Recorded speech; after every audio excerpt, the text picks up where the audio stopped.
তোমাদের উপর তাদের হক হচ্ছে তোমরা যা খাবে যা পড়বে তাদেরকেও তাই খাওয়াবে তাই পড়াবে। আর তাদের উপর তোমাদের হক হচ্ছে তারা তোমাদের বিছানায় এমন কাউকে আসতে দিবে না যাদেরকে তোমরা অপছন্দ করো।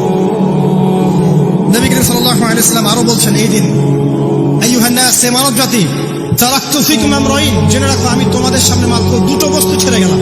কয়টা বস্তু?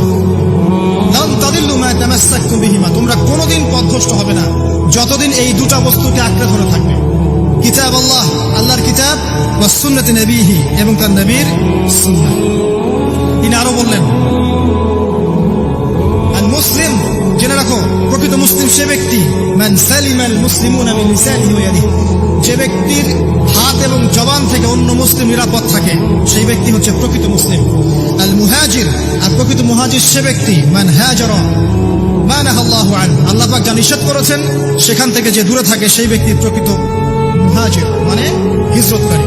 তিনি আরো বললেন, মনে রাখো আমি তোমাদের সবার আগে হাউজে কাউসারে চলে যাব, সুবহানাল্লাহ, এবং সেখানে আমি তোমাদের জন্য অপেক্ষা করতে থাকবো।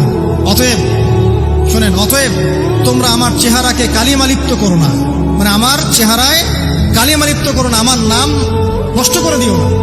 আমি তোমাদের সংখ্যাধিক্য দেখে আল্লাহর কাছে গর্ব করব, আমাকে তোমরা অপমানিত করো না।